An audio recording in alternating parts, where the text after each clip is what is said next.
Bonjour les amis, bienvenue sur CYP Stories. Abonnez-vous à cette chaîne pour découvrir des histoires incroyables. N'oubliez pas d'aimer et de partager. N'hésitez pas à nous laisser un commentaire. Jedena Ozay vivait comme si les Lego lui appartenaient, et à bien des égards, c'était le cas. Issu d'une famille aisée et prestigieuse, il était le fils unique du chef d'Eko Ozay, le redoutable magnate du pétrole qui avait bâti son empire des marais du delta du Niger aux demeures de marbre de Banana Island. À 28 ans, Jedena n'avait aucun titre professionnel, aucun rôle officiel dans l'entreprise de son père et aucune raison de se soucier du regard des autres. Les nuits étaient consacrées aux soirées sur les toits de l'île Victoria, arrosées de champagne, et les matins à dormir derrière les rideaux occultants pour se remettre de sa gueule de bois. Il était grand, d'une beauté indéniable, et les tabloïds ne s'en lassaient pas. Sa peau mate, son teint impeccable et son sourire insouciant ornaient régulièrement les blog people. Il avait l'habitude de semer le chaos sans jamais rien réparer, qu'il s'agisse de cœurs brisés ou de Bentley abîmés. Son père, homme d'affaires intransigeant, avait pratiquement renoncé à faire de lui un héritier. Sa mère, Dame Uju, était plus subtile. Elle pensait que son fils était fou uniquement parce qu'il n'avait pas trouvé le bon ancrage. Sous cette surface scintillante, dans une demeure si vaste qu'elle nécessitait une liste de tâches quotidiennes, vivait Ngozi Shima, une domestique discrète de 23 ans à la peau brune, dont l'univers était basé sur la discipline et la discrétion. Ngozi n'était chez les Ozay que depuis 8 mois, mais elle s'était déjà rendue indispensable. Elle se déplaçait comme un murmure, nettoyant, pliant, frottant, sans jamais attirer l'attention. Son uniforme, toujours impeccable, était assorti de simples ballerines et ses cheveux naturels étaient soigneusement noués en chignon ou en foulard. Elle parlait rarement, sauf lorsqu'on lui adressait la parole, et même alors, sa voix était basse et calme. Pour la plupart des membres de la maisonnée, elle était invisible.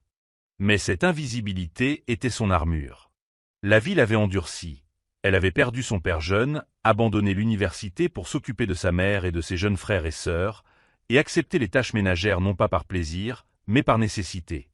Chaque jour passé au manoir lui rappelait la vie qu'elle aurait pu avoir si le destin avait été plus clément. Et pourtant, elle ne nourrissait aucun ressentiment. Son regard était profond, expressif et souvent fatigué, mais derrière lui résidait une force tranquille que la famille Ozay n'avait pas encore remarquée. La journée commença comme toutes les autres. Ngozi avait été chargée de nettoyer l'aile ouest supérieure du manoir, qui comprenait la suite de Jedena, un étage entier à elle seule, avec son carrelage en marbre, ses murs en miroir et une légère odeur d'eau de Cologne et de whisky éventé.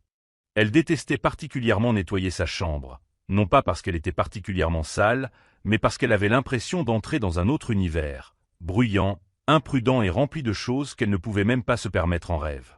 Ce matin-là, elle remarqua que le dressing était particulièrement désorganisé. Des chemises jetées sur des cintres, des baskets en tas et des montres de luxe éparpillées comme des bonbons.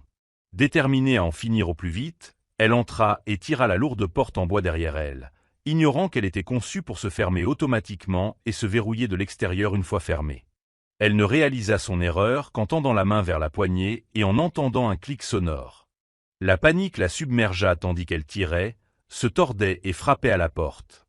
Rien. Personne ne l'entendait. La pièce était insonorisée, censée protéger son précieux contenu, mais elle scellait désormais son destin. Le temps passait et l'air se raréfiait. Sans téléphone, sans eau, et la pièce se réchauffant d'heure en heure, elle essayait de se calmer, de respirer lentement, de rester calme. Mais sa tête commença à tourner, ses membres s'affaiblirent à mesure que la déshydratation s'installait. Ses dernières pensées furent pour ses frères et sœurs, le fait qu'elle n'avait pas encore envoyé d'argent pour leur manuel scolaire, que maman avait encore besoin de cette visite à la clinique. Puis tout s'est estompé. Lorsqu'elle s'effondra enfin au sol, épuisée, la respiration courte et irrégulière, le manoir continua de bourdonner sans elle. Personne ne le remarqua. Personne ne sut qu'elle avait disparu jusqu'à ce soir-là, lorsque le propriétaire de la chambre rentra enfin. Jedena entra dans sa chambre peu après minuit, légèrement pompette, fredonnant le rythme d'une nouvelle chanson à Amapiano qui résonnait encore dans ses oreilles depuis le club. Ses chaussures claquèrent contre les murs lorsqu'il les retira, enfila son t-shirt et le jeta sur une chaise à proximité. Il n'avait aucune intention de faire autre chose que de s'effondrer la tête la première dans son lit. Mais alors qu'il entrait dans son placard pour prendre un t-shirt propre, une forte odeur de sueur et une autre, vague et humaine, le stopper net. Il alluma la lumière de l'armoire et se figea. Ngozi était allongé contre le mur, à moitié affalé et toujours dans son uniforme. Sa peau était pâle, ses lèvres sèches et ses yeux fermés. Au début, il crut à une farce tordue. Puis le sérieux le frappa comme une claque. « Seigneur, ha! Réveille-toi » cria-t-il en lui tapotant la joue, mais elle ne bougea pas.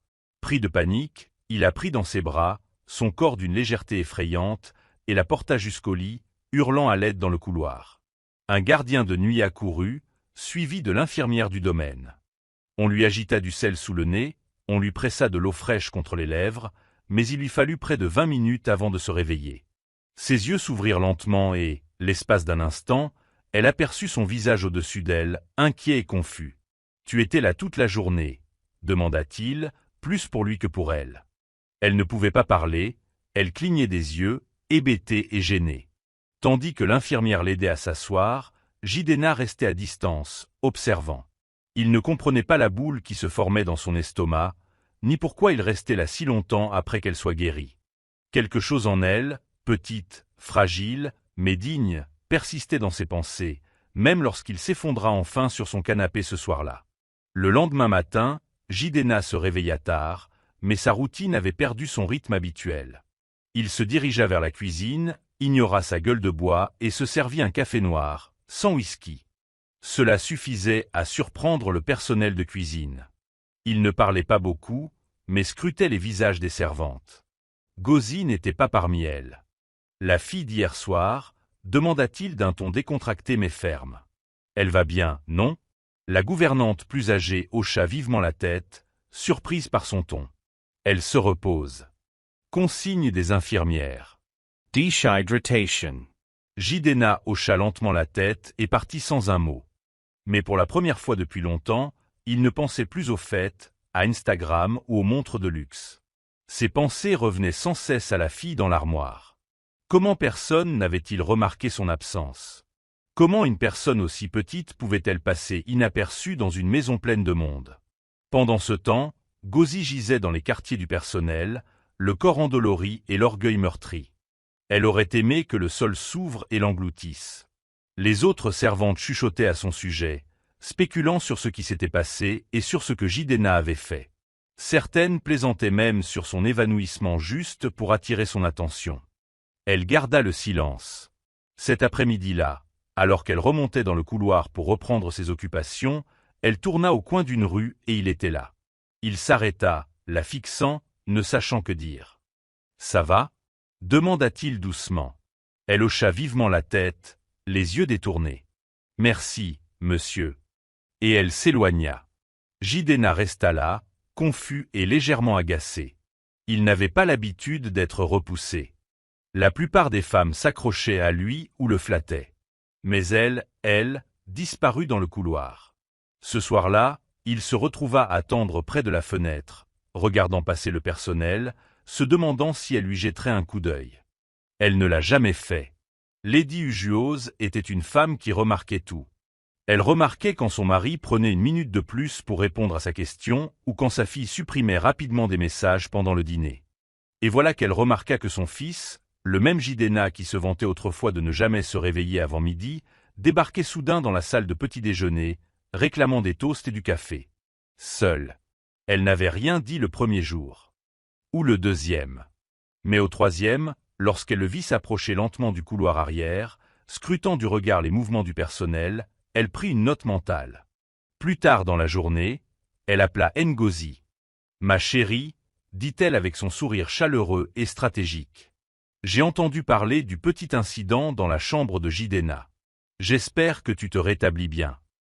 Ngozi hocha la tête, mal à l'aise. Oui, maman, je suis vraiment désolé. Arrête, interrompit gentiment Dame Uju. Tu n'as rien fait de mal. En fait, j'ai remarqué que mon fils était puni de façon inhabituelle. C'est rafraîchissant. Quoi que tu fasses, continue. Sois gentil avec lui. Parle quand il parle. C'est pour le bien de tous. Le message était enveloppé de miel, mais doublé d'acier. Ngozi sourit légèrement et partit. Cette nuit-là, alors qu'elle était allongée dans son lit, ces mots résonnèrent dans son esprit. Sois gentille avec lui. Pas pour elle-même. Non pas parce qu'elle voulait quelque chose, mais parce que la femme qui avait signé son chèque l'avait dit. Alors, la fois suivante où elle revit Jidenna, lorsqu'il lui sourit et lui dit « bonjour », elle le regarda, vraiment, pour la première fois, et répondit « bonsoir, monsieur ». Ce n'était que 2 mots, mais pour lui, cela sonnait comme de la musique. Ngozi n'avait pas l'habitude d'être vue. Elle avait appris, avec le temps, que l'invisibilité était une forme de protection. Alors, quand elle commença à répondre aux salutations de Jidenna par de petits hochements de tête et des réponses douces, elle eut l'impression d'apprendre à respirer sous l'eau. Son cœur battait la chamade à chaque fois que leurs regards se croisaient. Ce n'était pas le genre de peur qui la faisait trembler. C'était quelque chose de plus calme, de plus profond, comme si elle se tenait au bord d'une falaise et se demandait si elle devait sauter. Jidenna n'insista pas. Après l'intervention subtile de Dame Uju, il s'attendait à des résultats plus immédiats, mais il comprenait suffisamment la nature humaine pour savoir que la confiance, une fois trahie, ne s'accorde pas facilement. Il attendit donc, lui offrant de gentils sourires, lui demandant comment s'était passée sa journée et la faisant parfois rire avec de petites blagues pinçant rire. Elle resta calme, répondant souvent par un simple « oui, monsieur » ou « je vais bien, merci ». Mais dans son silence, il commença à trouver une paix dont il ignorait le besoin. L'autre mage commença à remarquer le changement. Jidenna était devenu accessible.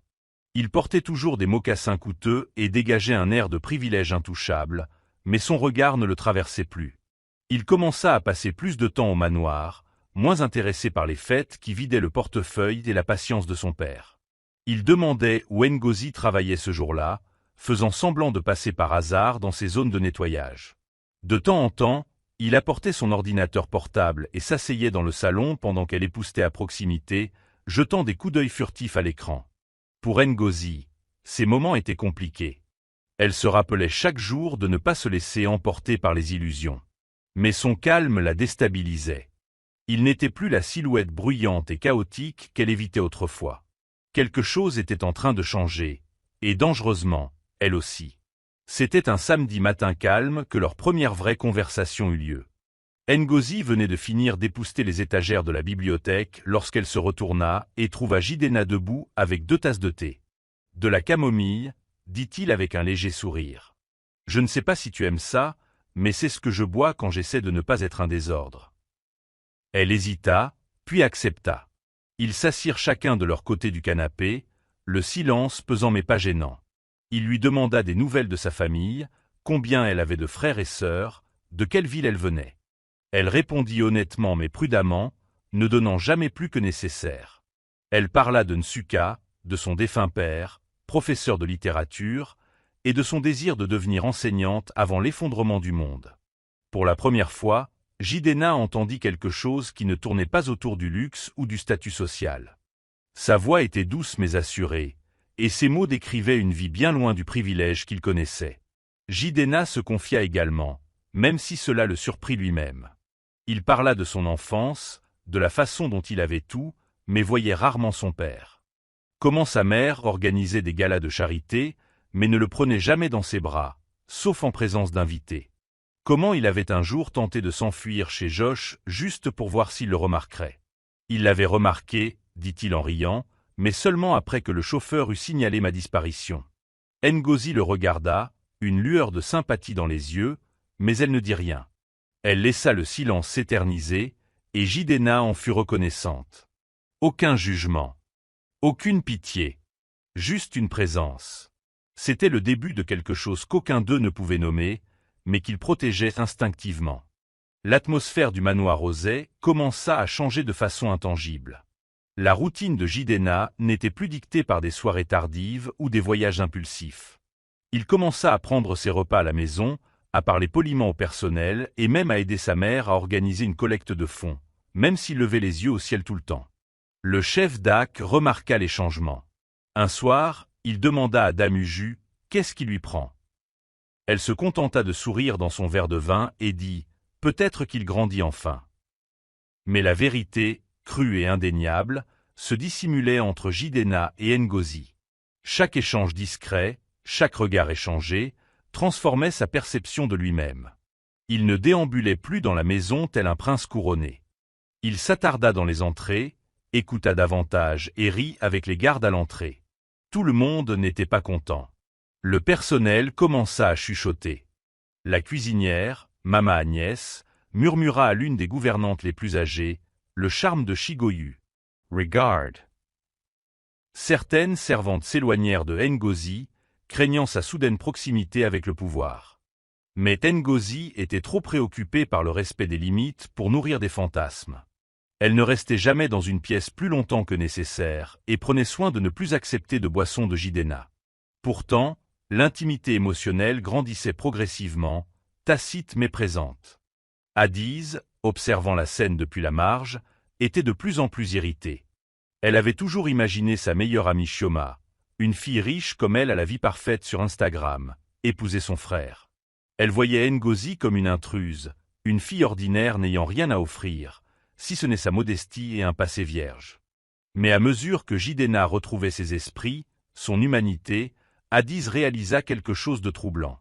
Quel que soit le sort que Ngozi avait lancé, il fonctionnait.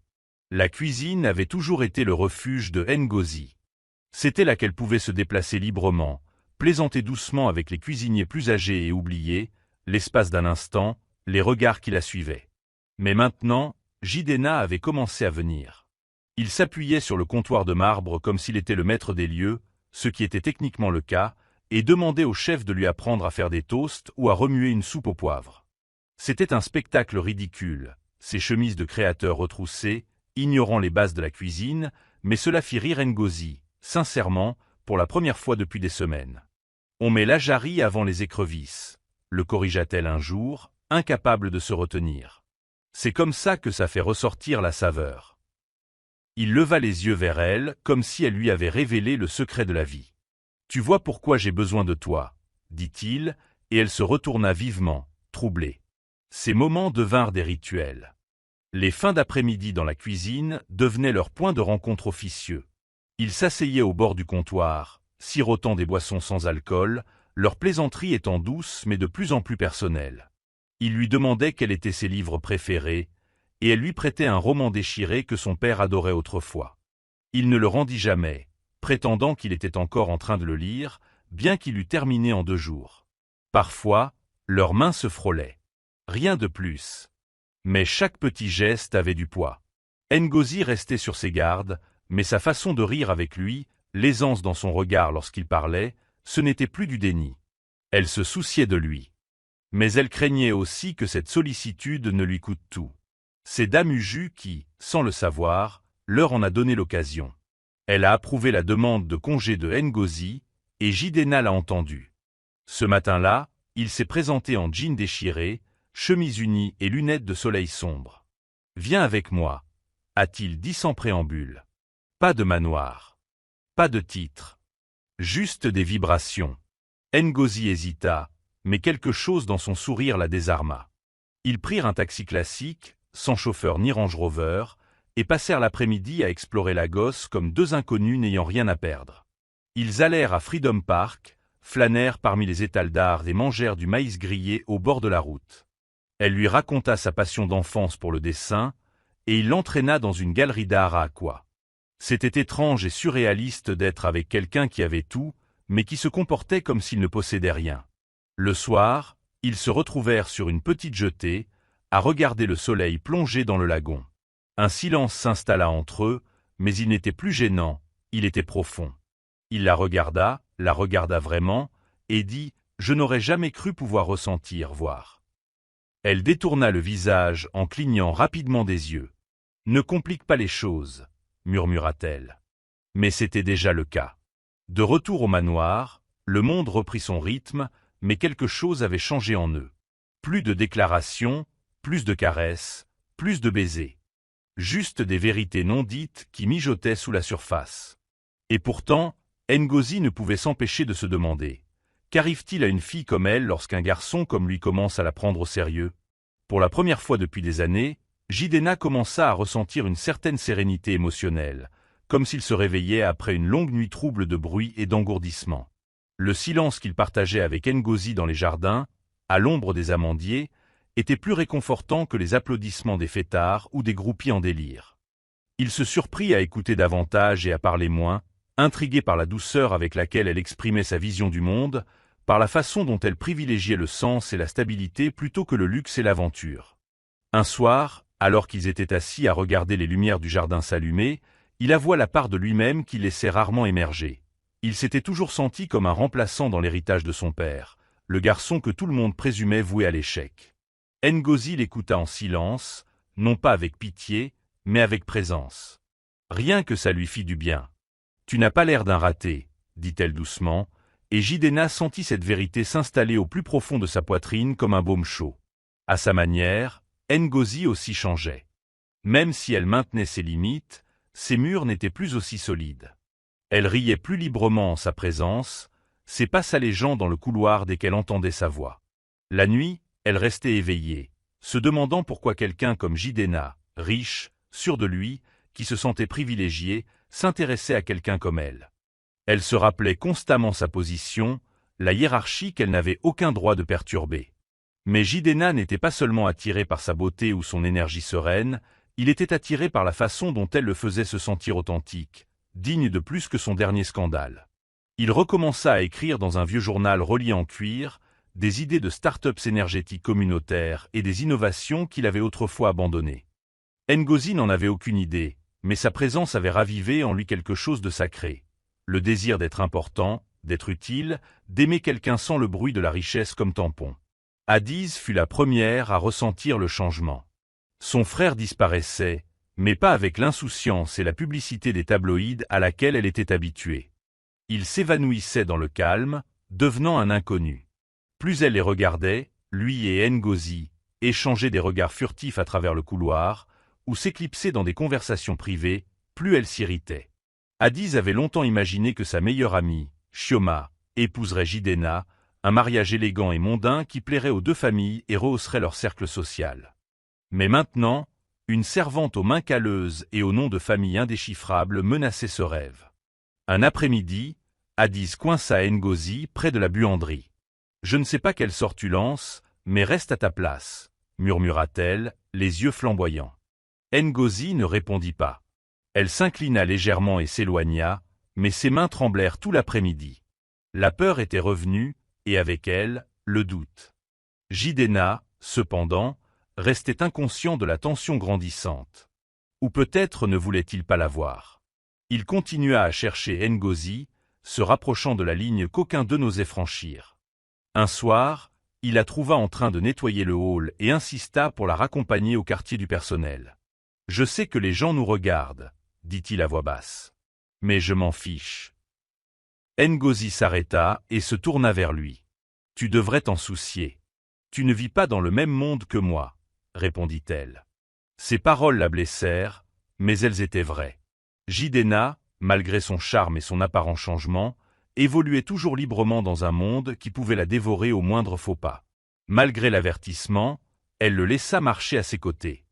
Et malgré la peur, elle se surprit à souhaiter, l'espace d'un instant, que les choses puissent être différentes. Le piège était simple mais cruel. Hadiz, poussée par l'envie et le désespoir, vola un bracelet en or de sa mère et le cacha sous l'oreiller de Ngozi. Puis, elle chuchota à la gouvernante en chef que quelque chose de précieux avait disparu. La tension monta dans le manoir. Tout le monde fut convoqué et les chambres furent fouillées. Lorsque le bracelet fut retrouvé dans la chambre de Ngozi, le silence s'abattit. Ngozi resta immobile, le visage indéchiffrable, les yeux rivés sur elle, tantôt accusateur, tantôt plein de pitié. Damuju, horrifiée mais sereine, congédia tout le monde et demanda à Ngozi de quitter la pièce. « On se parlera plus tard, » dit-elle. Ngozi, humiliée et le cœur brisé, sortit sans un mot. Elle ne pleurait pas, elle ne pouvait pas. Il n'y avait plus de larmes dans son esprit. Elle ne plaida pas sa cause. Elle se contenta de préparer un petit sac et se prépara à la punition qui l'attendait. Jidenna était à une réunion sur l'île Victoria lorsqu'il reçut l'appel de la cuisinière, Mama Agnès. Dès qu'il entendit le mot « voler », son estomac se noua. Il retourna immédiatement au manoir, contournant tout le monde et se dirigeant directement vers la salle de surveillance. Il savait que la maison était équipée de caméras. Arrivé hier entre midi et 3 heures, a-t-il ordonné aux gardes. Ils ont observé, heure par heure, jusqu'à ce que les images montrent Addis entrant brièvement, seul, dans les quartiers du personnel, et en ressortant rapidement. C'était tout ce dont il avait besoin. Furieux, il se dirigea vers la chambre de sa sœur et la confronta. Addis tenta de mentir, puis de sangloter, puis de justifier ses actes, mais Jidenna ne se laissa pas émouvoir. « Tu as humilié quelqu'un qui ne t'a rien fait, » dit-il, tremblant de rage. « Tu l'as piégé. » Pourquoi? Son statut? Addis a été privé de sortie pour une durée indéterminée. Le bracelet lui fut rendu. Mais même blanchi, Ngozi avait déjà le cœur brisé. Jidenna ne se souciait guère de l'apparence ce jour-là. Dès que Ngozi fut blanchi, il convoqua une réunion d'urgence du personnel et se plaça au centre du salon principal, un endroit habituellement réservé aux dignitaires et aux actionnaires. Tout le personnel resta silencieux, stupéfait, tandis qu'il s'adressait à eux. « Je veux que les choses soient claires, » commença-t-il d'une voix froide et posée. « Quiconque sera surpris à répandre des mensonges ou à maltraiter Ngozi devra désormais répondre de ses actes devant moi. Peu importe qui vous êtes ou depuis combien de temps vous travaillez ici. » Quelques personnes ont baissé la tête, y compris la gouvernante en chef. « Et permettez-moi de vous dire ceci, » ajouta-t-il en jetant un coup d'œil vers l'escalier où Ngozi observait tranquillement. « C'est la seule personne dans cette maison qui me traite comme un être humain. Vous feriez bien de prendre exemple sur elle. » Puis il se retourna et s'éloigna, laissant tout le manoir sous le choc. Ngozi ne savait que répondre. Elle se retrouva figée, le cœur battant. Elle n'avait jamais souhaité ce genre d'attention, ni spectacle public, ni affirmation bruyante. Mais une part d'elle était reconnaissante. Non pas pour la défense, mais pour le fait que, pour une fois, quelqu'un se soit tenu à ses côtés sans qu'on ait besoin de le lui demander. Ce soir-là, Jidenna la trouva sur le balcon en train de plier du linge. « Je pensais ce que j'ai dit, » lui dit-il. Elle hocha lentement la tête. « Je sais, mais tout le monde n'oubliera pas ça aussi vite que tu le souhaiterais. » Il soupira. « Alors qu'ils se souviennent. Qu'ils se souviennent que je t'ai soutenu. » Pour la première fois, elle le regarda dans les yeux et ne le quitta pas. Le mur entre eux s'amincissait dangereusement. Le baiser eut lieu alors qu'aucun d'eux ne s'y attendait. Le calme régnait dans le jardin, juste après le dîner. Ngozi se dirigeait vers la véranda arrière lorsque Jidenna en sortit, tenant une bouteille de malt dans une main et une petite lanterne dans l'autre. « Tu évites toujours les projecteurs, » la taquina-t-il doucement. Elle rit en le frôlant, mais il lui attrapa la main. « Attendez !» Elle se retourna, confuse, et à cet instant, peut-être par émotion, peut-être par désespoir, il se pencha et l'embrassa. Sans précipitation. Ce n'était pas prévu. C'était chaleureux, profond, empli de tout leur non-dit. Mais dès qu'elle se retira, le charme se brisa. Ses yeux s'écarquillèrent, ses lèvres tremblaient, et elle secoua la tête. « Tu n'aurais pas dû faire ça, » murmura-t-elle. Ngozi ne s'enfuit pas, mais s'éloigna résolument. Ses pensées se dispersèrent dans son esprit. Elle ne savait pas si elle devait être en colère, effrayée ou, pire, pleine d'espoir. Cette nuit-là, elle ne put dormir. Ce baiser avait réveillé des sentiments qu'elle avait longtemps enfouis sous le poids du devoir et des divisions sociales. Elle revit son regard, la sincérité de son toucher. Mais malgré son charme et son humilité retrouvée, Jidenna était resté lui-même, un homme de pouvoir, de privilèges et de choix. Elle ne savait pas si elle était l'une d'elles ou si elle était juste une distraction dans son chaos. Pendant ce temps, Jidenna était assis sur son lit, le regard perdu dans l'obscurité, se demandant s'il venait de franchir une limite ou s'il avait mis le pied sur quelque chose de réel. Ngozi ne dormit pas de la nuit qui suivit le baiser. Le souvenir persistait, doux, terrifiant, déroutant. Elle sentait le poids de chaque sous-entendu, de chaque attente non exprimée qui pesait sur eux. Lorsqu'elle entra dans le couloir le lendemain matin et vit Jidenna nonchalamment penchée près de la fenêtre, elle faillit se retourner. Mais il la vit en premier. « On peut parler ?» demanda-t-il d'une voix calme. Ils marchèrent en silence jusqu'au jardin, où le soleil filtrait à travers les feuilles des bougainvilliers, projetant une lumière tamisée entre eux. Il s'excusa, non seulement pour le baiser, mais aussi pour ne pas l'avoir demandé, pour avoir agi sous l'effet d'émotions qu'il n'avait pas méritées. Elle l'écouta attentivement, les bras croisés, hésitant entre se pencher et s'éloigner. « Je n'ai pas peur de ce que je ressens, » dit-elle doucement, « j'ai peur de ce que cela signifie. Parce que demain, tu retourneras dans ton monde, et je serai toujours une servante. » Jidenna s'assit sur le banc de pierre à côté d'elle et la regarda droit dans les yeux. « J'ai vécu dans ce monde toute ma vie, et je m'y sens toujours comme un étranger, » dit-il. « Tu me donnes l'impression d'appartenir à un endroit, pour une fois. » Il lui dit qu'il ne voulait rien précipiter, qu'il prouverait avec le temps qu'il ne courait pas après une phase ou une idée de rébellion. Ngozi ne fondit pas à ces paroles. Au lieu de cela, elle lui adressa un petit signe de tête mesuré. « Alors, recommençons, en tant qu'être humain. Avec des limites. » À partir de ce jour, ils se parlèrent davantage, mais leur proximité était hésitante. Elle n'était plus seulement polie, elle était présente, mais méfiante. Jidenna respectait cela, même si cela le frustrait. Pour la première fois de sa vie, il réalisait que ce qu'il désirait ne s'achetait pas, il fallait le mériter. La photo a fuité un mardi matin. Un plan flou de Jidenna et Ngozi marchant côte à côte devant une galerie, le visage de Ngozi légèrement relevé tandis qu'il lui souriait. La légende disait « Cru, fils de milliardaire ou idiot de milliardaire ». La folie fait vibrer Banana Island. En quelques heures, les blogs l'ont compris.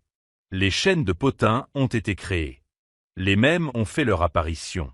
Certains trouvèrent cela romantique, mais la plupart y virent un scandale. Le personnel du manoir bourdonnait de murmures. À midi, Ngozi fut convoqué au salon de Dame Uju. À sa grande surprise, Uju ne cria pas. Elle se contenta de verser du thé, la fixa un long moment et dit « Le monde te dévorera vivante si tu sens la faiblesse. Tu dois décider si tu peux supporter ça. » Ngozi ne répondit pas. Sa gorge se serra en quittant la pièce. Elle n'était pas en colère contre la photo, ni même contre l'invasion, mais contre le fait que quelqu'un l'observait, prêt à la démolir. Pendant ce temps, Jidenna s'était enfermée dans sa chambre, son téléphone vibrant sans arrêt.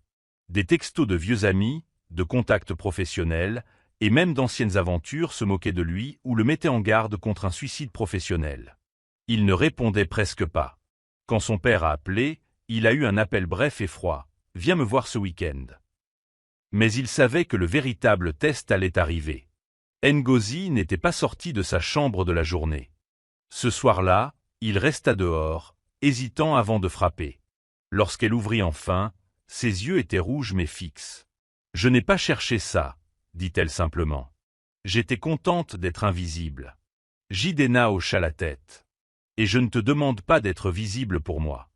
Je lui demande si nous pouvons nous tenir ensemble dans la même lumière. » Elle ne répondit pas. Mais la douleur dans son silence était plus forte que les mots. Le gala de charité devait être un événement calme et convivial au Civic Center, un rassemblement de l'élite de Lagos pour collecter des fonds pour un projet d'éducation technologique. Mais pour Jidenna, ce fut tout sauf calme. Son téléphone n'avait pas arrêté de sonner depuis que la photo avait fuité et les murmures dans la salle de bal le suivaient comme des ombres. Alors qu'il marchait sur le tapis rouge, entouré de son cousin et d'un attaché de presse, un journaliste s'est écrié « Jidenna, les rumeurs sont-elles vraies? Tu sors avec la femme de chambre ?» Les flashs se sont déclenchés. Les micros se sont avancés. Jidenna s'est figé. Pendant une fraction de seconde, il jeta un coup d'œil vers les caméras, puis força un sourire narquois. « Je ne parle pas des ragots, » dit-il d'une voix douce, puis il se retourna et s'éloigna. L'instant était terminé. Du moins, c'est ce qu'il pensait. Chez lui, Ngozi était assis dans la salle du personnel avec l'une des jeunes femmes de chambre lorsque la vidéo est passée à la télévision. Ils ont suivi le déroulement de la scène. Son expression, la question, sa réponse. Sa poitrine se serra. Ce n'était pas l'absence de confirmation qui la blessait. C'était la façon dont il avait géré la situation, calme, détaché, comme si elle était une rumeur à balayer d'un revers de main. Cette nuit-là, elle ne pleura pas. Au lieu de cela, elle fit son sac en silence. Elle plia son uniforme, laissa un petit mot sur son oreiller et sortit par la porte de derrière avec rien d'autre qu'un sac à dos usé. Elle ne savait même pas où elle allait, seulement qu'elle ne pouvait pas rester dans un endroit où quelqu'un prétendait se soucier d'elle mais ne la supportait pas. Pour la deuxième fois de sa vie, elle disparut sans faire un bruit. Quand Jidenna revint au manoir, il était déjà trop tard. Maman Agnès l'accueillit à la porte, les bras croisés et le visage sombre. « Elle est partie, » dit-elle simplement. « Partie avant l'aube. » Elle ne prit rien d'autre que son sac par respect. Jidenna resta immobile, incapable de comprendre ses paroles. Il courut au quartier du personnel, ouvrit la porte et vit le lit soigneusement fait, l'uniforme plié et l'absence de sa douce chaleur. Sonko eurse serra. C'était une douleur d'un genre nouveau, vive et dégrisante. Pour quelqu'un qui avait passé sa vie à courir après des sensations passagères, ce sentiment de perte lui semblait terriblement permanent. Il essaya d'appeler le seul numéro qu'elle lui avait donné, mais il était déjà coupé. Il arpenta la maison pendant des heures, s'adressant brusquement au personnel, ignorant ses parents, perdant pied. Les jours se transformèrent en une semaine. Jidenna parcourut tous les recoins de la gosse dont il se souvenait qu'elle lui avait parlé, Ojulegba, Yaba, et même Ikora, mais ne trouva rien. Son humeur s'assombrit. Il perdit du poids. Il cessa de répondre aux appels, déclina les événements et s'enferma dans sa chambre la plupart des nuits. Le chef des AG s'inquiéta, mais ne dit rien. Dame Uju veillait discrètement. Le manoir tout entier semblait différent sans la présence silencieuse de Ngozi. Les autres employés travaillaient comme d'habitude, mais une tristesse sourde flottait dans l'air, comme si quelque chose de pur les avait quittés, et que personne ne savait s'ils reviendraient un jour. Jidenna apprenait, en temps réel, le prix de la lâcheté. Et cette fois, le pardon ne pouvait s'acheter. Jidenna était assis seul par terre dans sa chambre, les yeux rivés sur la dernière page du journal qu'il avait écrit pour Ngozi. Ses doigts planaient sur son téléphone, désespéré d'appeler, d'envoyer un texto, de supplier, mais il ne savait pas où envoyer le message. Sa mère entra discrètement, s'assit à côté de lui et resta silencieuse un long moment. Puis, d'une voix plus douce qu'il ne l'aurait cru, elle demanda « L'aimes-tu » Il n'hésita pas. « Oui. » Alors pourquoi l'as-tu repoussée quand c'était important ? Il la regarda, la honte inondant son visage. « Parce que j'avais peur, » murmura-t-il. Dame Uju posa une main sur son épaule. « La prochaine fois, ne le soyez pas. La peur est un luxe qu'on ne peut pas se permettre si l'on veut quelque chose de vrai. » Le personnel gardait la tête basse, faisant semblant de ne pas remarquer à quel point leur ogre autrefois flamboyant était brisé. Il n'aboyait plus d'ordre et ne se pavanait plus dans la maison comme un roi. Son aura était plus calme, alourdie par le remords. Il commença à faire les choses différemment, passant du temps avec les jeunes gardes, aidant le jardinier, et même étudiant des propositions commerciales avec son père. Mais quels que soient ses progrès extérieurs, ses yeux scrutaient toujours le portail chaque matin, espérant un miracle. La maison, malgré toute sa richesse et sa grandeur, semblait plus vide sans la seule personne qui avait illuminé ses recoins les plus sombres. Et au fond, Jidenna savait que s'il voulait la récupérer, il ne pouvait pas se contenter d'attendre. Il lui faudrait changer et le prouver. Le scandale persistait. Même après une semaine de saturation médiatique, de commentaires sur les blogs et de jugements chuchotés, des tables au conseil d'administration, le récit persistait. Les journalistes citent désormais le nom de Ngozi comme monnaie d'échange, la servante qui a séduit le fils du milliardaire. Mais à la surprise générale, Lady Uju rompt son silence par une déclaration mesurée lors d'un brunch de fondation. Lorsqu'un invité fait une remarque grossière sur les jeunes filles qui perturbent les familles respectables, la voix de Lady Uju résonne d'une voix sèche et posée. « Cette fille, dit-elle, est l'une des jeunes femmes les plus respectables que j'ai jamais rencontrées. Elle a travaillé dur, gardé la tête basse et fait preuve de plus de décence en un an que certains n'en montrent en toute une vie. » Le silence retomba dans la salle. Quelques-uns hochèrent la tête, d'autres échangèrent des regards, mais Uju était sincère. Sa défense de Ngozi n'était pas seulement publique, elle était personnelle. Elle avait vu son fils commencer à changer, à guérir, grâce à cette fille, et pour une fois, elle avait choisi le cœur plutôt que la classe. De retour à la maison, Jidenna entendit le discours d'un membre du personnel et resta figée. Sa mère n'avait jamais défendu sa décision aussi ouvertement. Il entra dans son salon privé et la trouva en train de siroter du zobo, les yeux rivés sur son téléphone. « Tu n'étais pas obligé de faire ça, » dit-il. « Oh, mais je l'ai fait, » répondit-elle sans lever les yeux. « Tu as fait une erreur. » Elle ne l'a pas fait.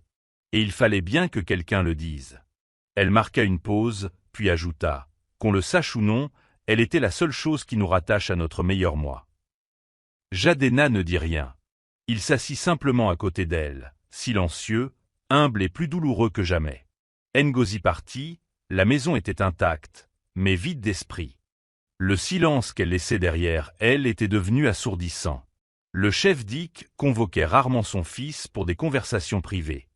La plupart de leurs interactions avaient lieu dans des espaces formels, salle à manger, salle de réunion, ou par l'intermédiaire de Damuju, qui servait de filtre.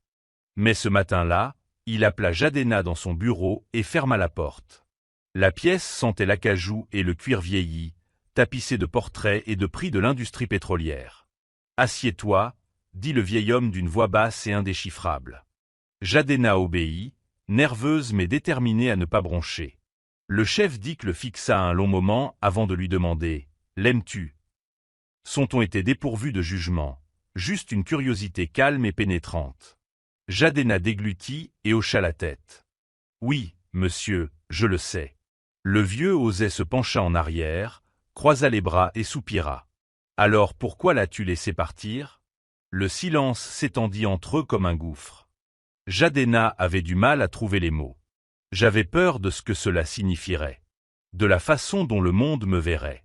De ce que tu dirais. » Dick hocha lentement la tête.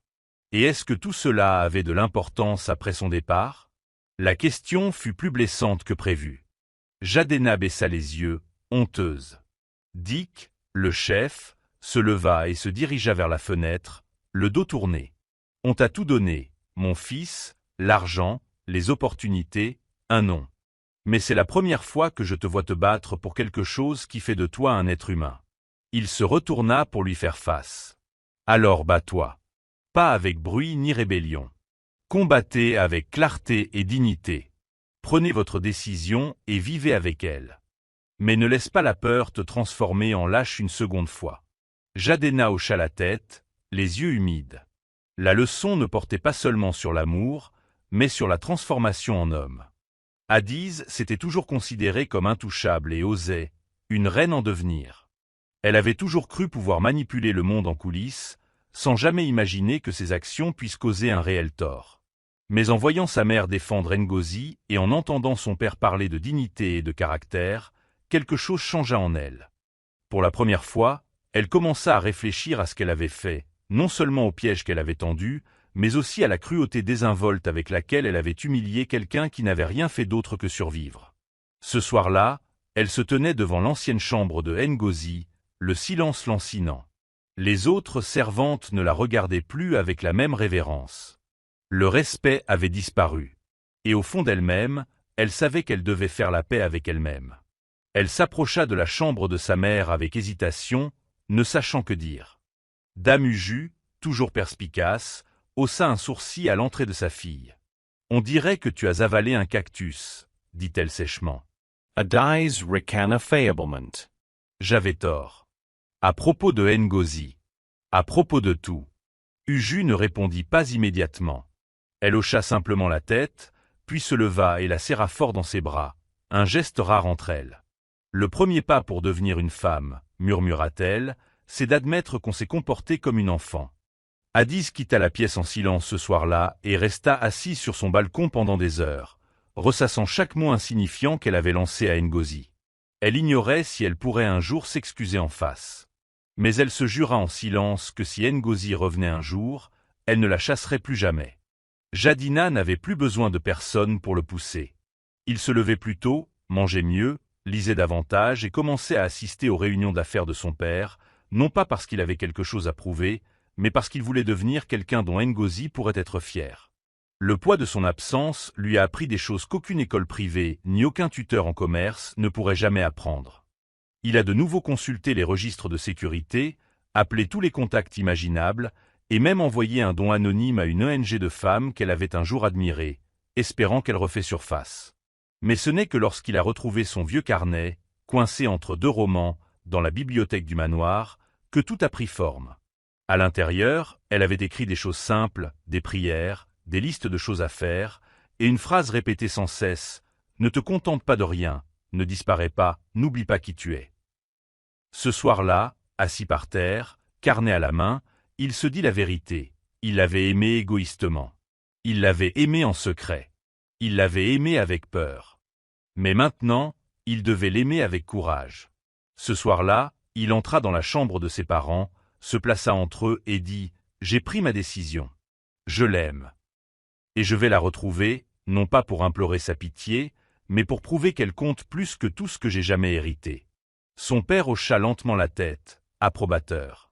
Sa mère sourit, les yeux brillants. Pour la première fois depuis des années, ils ne voyaient pas seulement leur fils, mais un homme. Un homme qui avait fait des erreurs, appris et grandi. Et même s'ils ignoraient s'il réussirait, ils savaient qu'il était enfin prêt. Le lendemain matin, Jidenna se tenait devant le portail, vêtu non pas de vêtements de créateur, mais d'une simple chemise et d'un pantalon bleu. Pas d'entourage. Pas de Range Rover.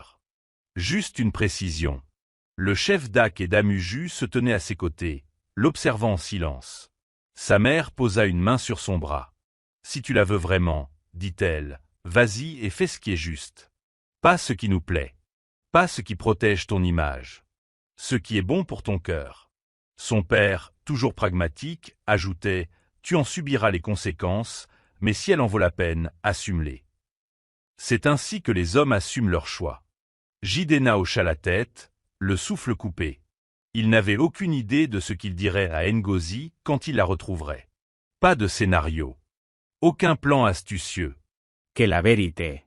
Alors qu'il franchissait le portail et s'engageait sur la route ensoleillée, il ressentit une étrange paix. La même maison qui résonnait autrefois de son imprudence était désormais emplie de silence et d'autre chose. Le respect. Pas seulement celui des autres, mais aussi le sien.